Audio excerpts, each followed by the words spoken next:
¿Hay algún sistema, algún poder, algún gobierno, algún sistema político o religioso que se oponga a Dios en la tierra? ¿Habrá algún sistema que haya intentado o que esté intentando usurpar la autoridad, el poder y la influencia de Dios en el mundo para restar la influencia de Dios para salvación en la humanidad? El Señor nos advierte en forma muy solemne y a través de su profeta Juan por medio del libro de Apocalipsis. El libro de Apocalipsis es una revelación para nuestro tiempo. Es un mensaje de Jesucristo para usted y para mí. Y en esta noche queremos abrir ese libro, el capítulo 13 de Apocalipsis. Y vamos a estar centrados en los versículos 1 al 10. Apocalipsis capítulo 13, versos 1 al 10, nos habla de un poder arrogante, de un poder blasfemo, que se alza en contra de Dios, que se subleva contra Dios en la tierra. Y el Señor nos alerta para que nosotros nos mantengamos de parte de Cristo y de la verdad.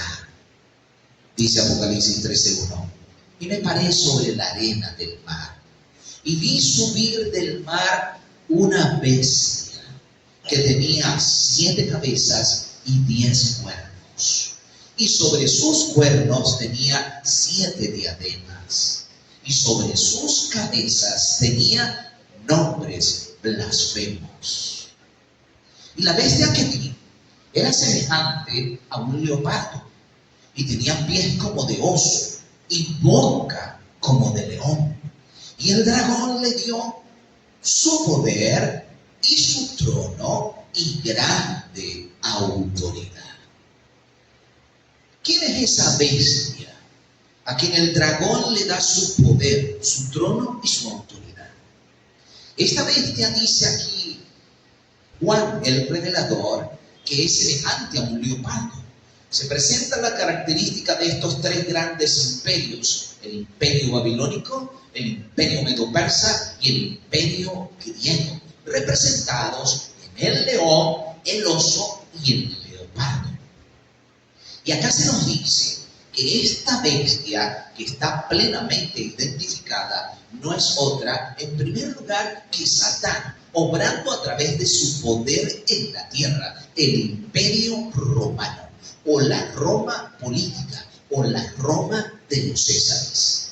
Pero esta Roma, este poder, este sistema, dice la Escritura, como usted lo acaba de escuchar y leer allí en el versículo 2, le da a esta bestia, el dragón le da a esta bestia su poder, su trono y su autoridad.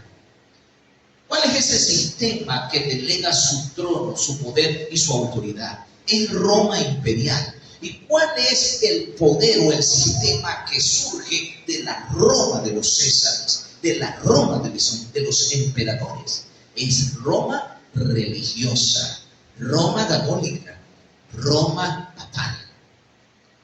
Antes de que el imperio romano comenzara a decaer, el emperador Constantino saca la sede del imperio de Roma y la traslada a 1300 kilómetros de distancia en Constantinopla, ciudad que hoy se conoce como Estambul. Eso requería para una tropa, un ejército, más o menos un mes de marcha para llegar a ese lugar. Así que en Roma, podríamos decir, quedó como un vacío de poder.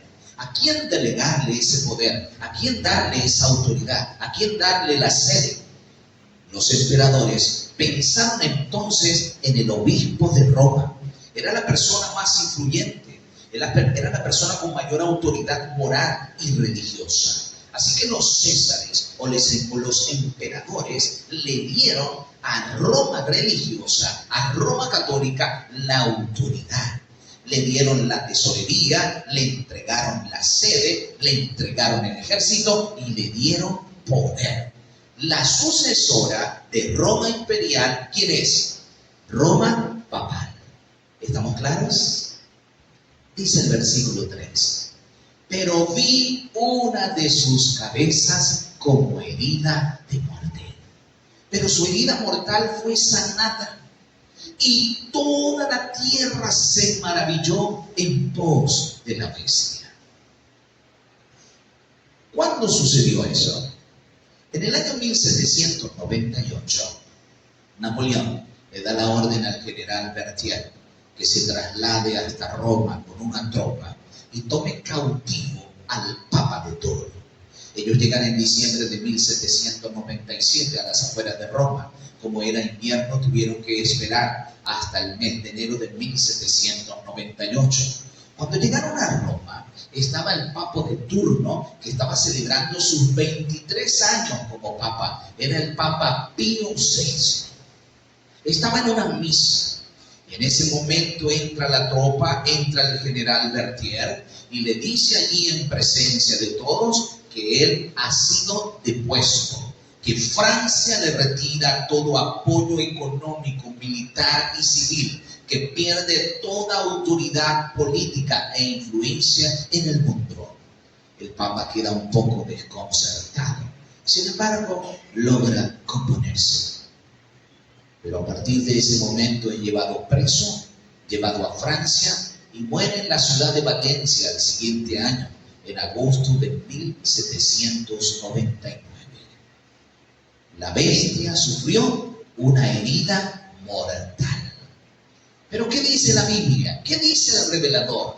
Pero su herida mortal fue sanada, fue restaurada. En el año 1929, en el concilio de Letrán, el gobernador o comandante Mussolini le dieron un reconocimiento al sistema católico romano, al Papa de Roma. Les entregaron las tierras, una porción de tierra de unas 44 hectáreas, y se le reconoció allí su poderío e influencia en el mundo. Nadie puede negar o desconocer que el sistema católico romano, que el sistema papal es una autoridad en el mundo, una influencia y un poder moral y religioso en el mundo. Aunque no ha recuperado totalmente su poder como lo tuvo durante la Edad Media, la palabra de Dios, como ustedes acaban de escuchar, dice que su herida mortal fue sanada. Esa sanidad total, esa restauración total, todavía está en un futuro muy cercano, y muy pronto veremos ante nuestros ojos la acción de este poder tomando el gobierno mundial. Ahora vean ustedes, la palabra de Dios nos dice que adoraron al dragón que le había dado autoridad a la bestia, y adoraron a la bestia, diciendo, versículo 4, ¿quién como la bestia? ¿Y quién podrá luchar contra ella?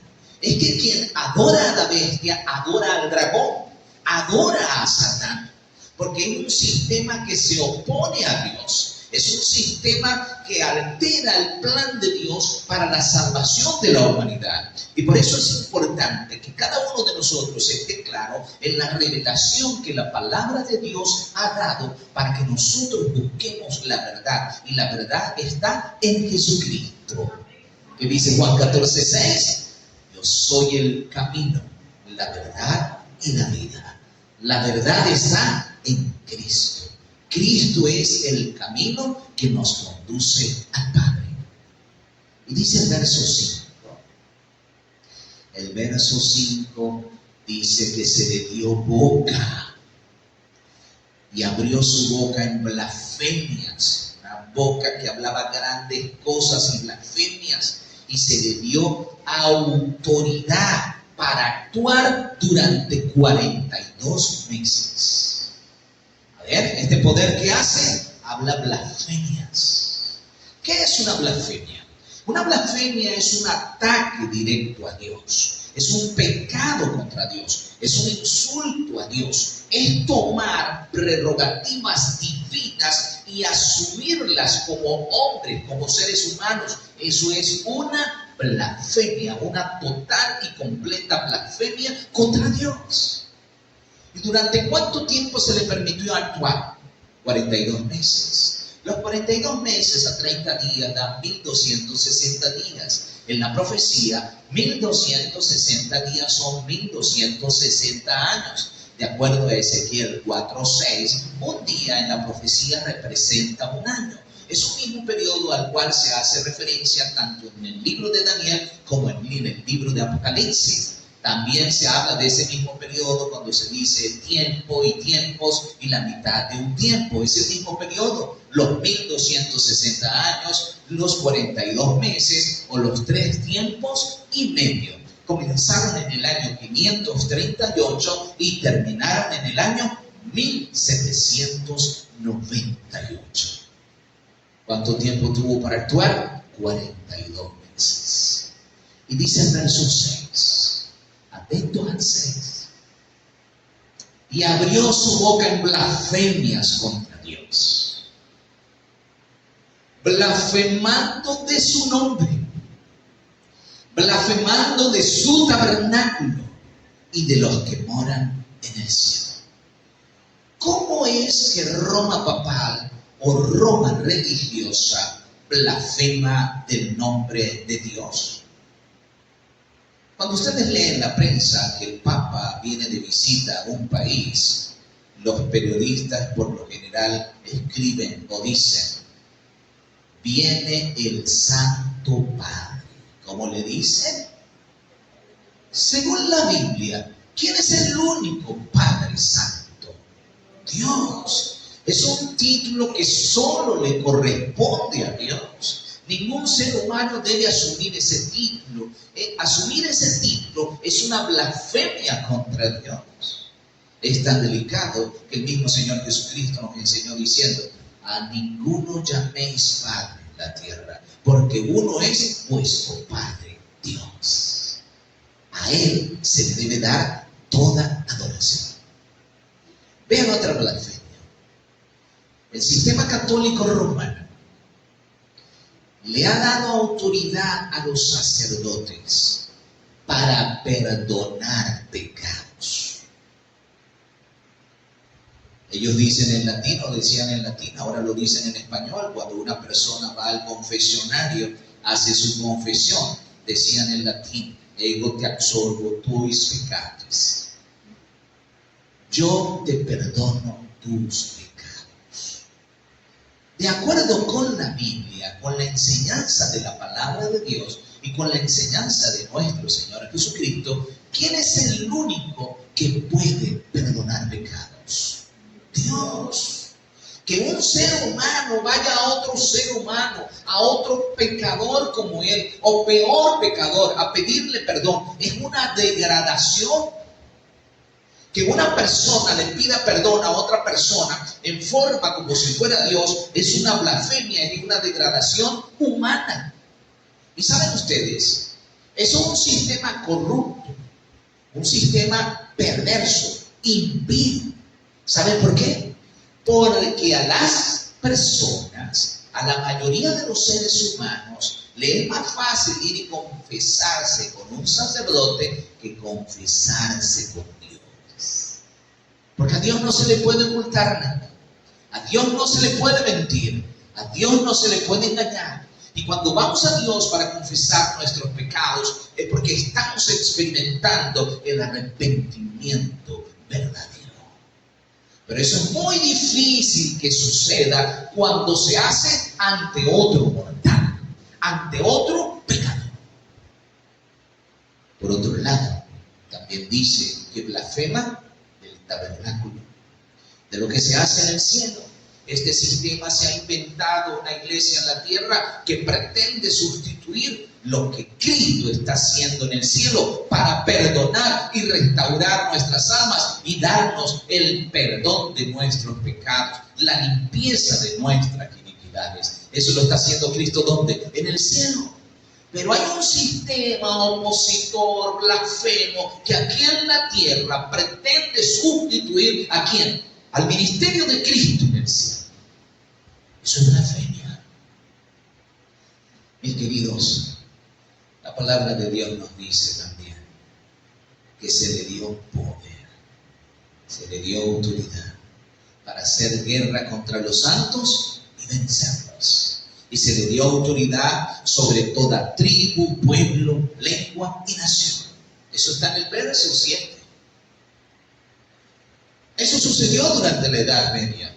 Pero de acuerdo a lo que está mencionando la profecía en este capítulo 13, verso 7, es un evento en el futuro. Todavía no ha sucedido, pero llegará un momento en que este poder volverá a recuperar su autoridad y la ejercerá ¿dónde? ¿Cómo dice la Biblia? Tribu, pueblo, lengua y nación. O sea, el mundo entero.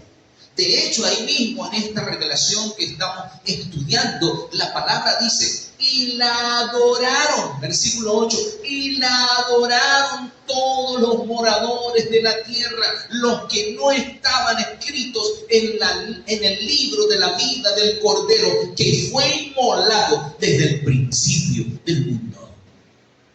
¿Quiénes la adoraron? Los que no estaban en el libro de la vida. ¿Saben? Si de algo debemos estar preocupados, es que nuestro nombre esté en el libro de la vida. ¿Cuál debe ser nuestro interés? ¿Cuál debe ser nuestra preocupación? Que nuestro nombre esté anotado ¿dónde? En el libro de la vida. Un día los discípulos regresaron de su gira misionera. Vinieron muy contentos, muy felices, diciéndole al Señor, Señor, en tu nombre hicimos milagros, en tu nombre hicimos sanidades, en tu nombre expulsamos demonios, los demonios se nos sujetaban. Y el Señor Jesús les dice, no se alegren por eso, alégrense de que su nombre esté escrito en el libro de la vida. ¿Quiénes van a adorar a la bestia? ¿Quiénes van a seguir los dictados y directrices de este sistema apóstata que existe en el mundo y que se opone a Dios y que se opone al plan de Dios y a la intercesión de Dios en el santuario celestial? ¿Quiénes? Los que no estén escritos en el libro de la vida del Cordero, que fue inmolado ¿desde cuándo? Desde el principio del mundo. Todavía no habíamos sido creados, todavía no habíamos venido a la existencia y ya el Señor nos amaba. Ya el Señor había hecho un plan para redimirnos del pecado, para restaurarnos, para reconciliarnos con Él, para volver a ser nosotros parte de la familia de Dios en la tierra y en el cielo. Alabado sea nuestro Señor Jesucristo. El Cordero inmolado. Cuando el Señor Jesús comienza su ministerio, Juan está a orillas del Jordán y ve a Jesús en ropa sencilla, como un humilde Galileo, e inspirado por el Espíritu Santo dice, Juan 1:29, he aquí el Cordero de Dios que quita el pecado del mundo. Tal vez ustedes habrán escuchado la historia de Pocahontas. Les quiero narrar la historia, pero no la de la comiquita o la de la película, la verdadera historia. Eso sucedió allí en el condado, en la población de Youngstown, Estados Unidos. Había problemas entre los colonos y los indígenas. Juan Smith era el líder de los colonos. Había problemas y peleas por las tierras y se quería evitar a toda costa la guerra, el derramamiento de sangre y todo esto. Así que Juan Smith era el representante de los colonos para hablar con los indígenas. Powhatan era el cacique, el líder de los indígenas. Juan Smith estaba un día allí entre los indígenas y vinieron un grupo de indígenas y lo tomaron y lo pusieron sobre una roca. Y tomaron sus lanzas como si fuesen a sacrificarlo o matarlo. En ese momento, la hija favorita de Powhatan, el cacique, salió corriendo y se puso sobre Juan Smith. Era la joven Pocahontas. Con esto estaba diciendo que entregaba su vida en lugar de la de Juan Smith. Por supuesto, se suspendió la ejecución. Días después, Juan Smith quedó sorprendido de que el cacique lo había adoptado como su hijo honorífico. Tiempo después, Pocahontas se casó con un creyente cristiano llamado Juan Rolfe. Y Pocahontas llegó a conocer acerca del cristianismo, acerca de Jesús. Ya ella había ofrecido su vida por otra persona. Ahora entendió que alguien había ofrecido su vida por ella. ¿Y ese alguien quién es? Jesucristo, el Cordero de Dios que quita el pecado del mundo. ¿Estamos nosotros dispuestos a aceptar a ese Cordero? Que Cristo sea el que tome nuestro lugar y nosotros aprovechar esa oferta de salvación que Cristo nos da. Es la mayor gracia. Es el más grande regalo que Dios nos ha dado a través de Jesucristo. Gloria a su nombre. Mis queridos, dice la palabra de Dios en el versículo 9 y versículo 10. Si alguno tiene oído, oiga. Es muy importante que ustedes y yo oigamos la palabra. Leamos la palabra, practiquemos la palabra. Y dice el verso 10, si alguno lleva en cautividad, él también irá en cautividad.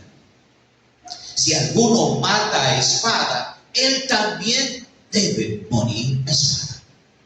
Aquí está la paciencia y la fe de los santos.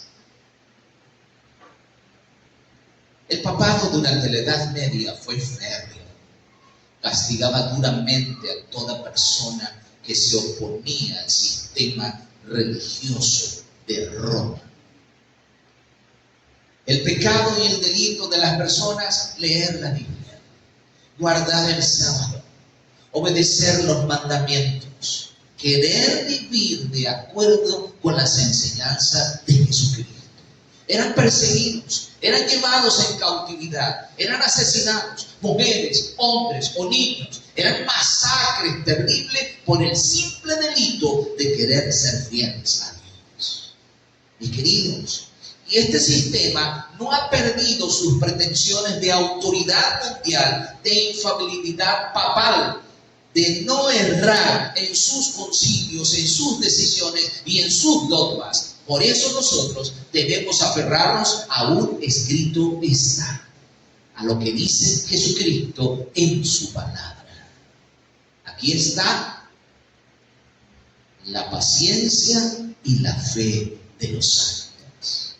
No es simplemente una paciencia pasiva, es una paciencia activa, que no solo aguanta, sino que trabaja para la proclamación de la verdad.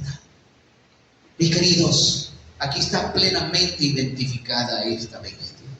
Este sistema que se opone a Dios. Este sistema blasfemo que va ejerciendo influencia en el mundo y que pronto ejercerá una autoridad mundial.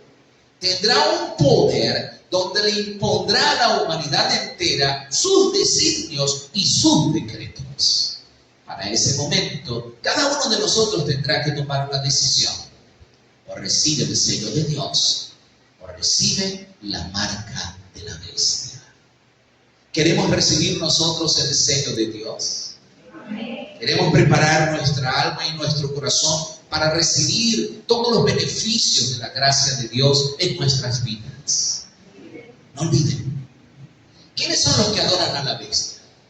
Todos los que no están escritos en el libro de la vida del Cordero, que fue inmolado. ¿Desde cuándo? Desde el principio del mundo. En las costas de Gales se estaba construyendo un gran faro. Se estaban haciendo remodelaciones y construcción. Cuando ya se estaba terminando la obra, uno de los obreros tropezó y cayó desde esa altura hacia las rocas puntiagudas que estaban en la parte de abajo. Los compañeros de este hombre se asustaron. Ni siquiera querían mirar, porque no querían ver ese cuadro horroroso de su compañero muerto y destrozado en esas rocas. Así que bajaron poco a poco por las escaleras. Pero cuando llegaron a la parte de abajo, se sorprendieron de encontrar a su compañero vivo. Sí tenía golpes y contusiones, pero estaba vivo. ¿Qué había pasado? Resulta que una manada de ovejas estaba pastando en el lugar. Y cuando aquel hombre cae desde aquella altura, cae sobre un cordero. Al lado de este hombre estaba un cordero muerto. El cordero había muerto en su lugar. Mis amados, Cristo murió en nuestro lugar. Reconocemos a Cristo como nuestro Salvador, nuestro único mediador. Le consagramos nuestra vida a Él. ¿Quieren ponerse en pie y orar conmigo?